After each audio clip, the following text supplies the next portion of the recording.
1-5 অধ্যায়। حدثنا موسى بن إسماعيل قال حدثنا أبو عوانة قال حدثنا موسى بن أبي عائشة قال حدثنا سعيد بن جبير عن ابن عباس في قوله تعالى: لا تحرك به لسانك لتعجل به.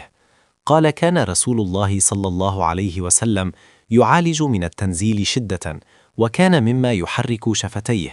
فقال ابن عباس: فأنا أحركهما لكم كما كان رسول الله صلى الله عليه وسلم يحركهما. وقال سعيد: أنا أحركهما كما رأيت ابن عباس يحركهما. فحرك شفتيه، فأنزل الله تعالى: لا تحرك به لسانك لتعجل به، إن علينا جمعه وقرآنه. قال: جمعه له في صدرك وتقرأه، فإذا قرأناه فاتبع قرآنه. قال: فاستمع له وأنصت، ثم إن علينا بيانه، ثم إن علينا أن تقرأه. فكان رسول الله صلى الله عليه وسلم بعد ذلك إذا أتاه جبريل استمع، فإذا انطلق جبريل قرأه النبي صلى الله عليه وسلم كما قرأه। ইবনু আব্বাস রাদিয়াল্লাহু তাআলা আনহু থেকে বর্ণিত, মহান আল্লাহর বাণী, ওয়াহি দ্রুত আয়ত্ত করার জন্য আপনি ওয়াহি নাজিল হওয়ার সময় আপনার জিহ্বা নাড়বেন না। সূরা কিয়ামা ৭৫-১৬। এর ব্যাখ্যায় ইবনু আব্বাস বলেন, আল্লাহর রাসূল সাল্লাল্লাহু আলাইহি ওয়াসাল্লাম ওয়াহি অবতরণের সময় তা আয়ত্ত করতে বেশ কষ্ট করতেন এবং প্রায় তিনি তার উভয় ঠোঁট নড়াতেন। ইবনু আব্বাস রাদিয়াল্লাহু তাআলা আনহু বলেন, আমি তোমাকে দেখানোর জন্য ঠোঁট দুটি নাড়ছি, যেভাবে আল্লাহর রাসূল সাল্লাল্লাহু আলাইহি ওয়াসাল্লাম তা নড়াতেন।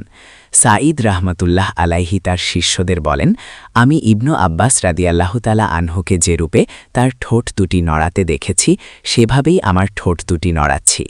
এই বলে তিনি তার ঠোঁট দুটি নড়ালেন। এ সম্পর্কে আল্লাহ তাআলা অবতীর্ণ করলেন, ওয়াহি দ্রুত আয়ত্ত করার জন্য আপনি ওয়াহি নাজিল হওয়ার সময় আপনার জিহ্বা নড়াবেন না। এর সংরক্ষণ ও আচখনন ও দায়িত্ব আমার। সূরা কিয়ামা ৭৫-১৬। ইবনু আব্বাস রাদিয়াল্লাহু তাআলা আনহু বলেন, এর অর্থ হল তোমার অন্তরে তা হেফাজত করা এবং তোমার দ্বারা তা পাঠ করানো।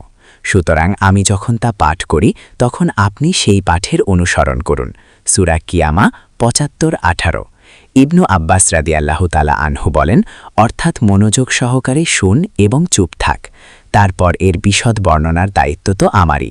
সূরা কিয়ামা ৭৫-১৯, অর্থাৎ তুমি তা পাঠ করবে, এটাও আমার দায়িত্ব।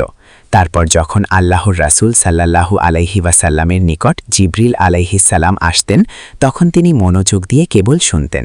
জিবরিল আলাইহিস সালাম চলে যাবার পর তিনি যেমন পাঠ করেছিলেন, আল্লাহর রাসূল সাল্লাল্লাহু আলাইহি ওয়াসাল্লামও তদ্রূপ পাঠ করতেন।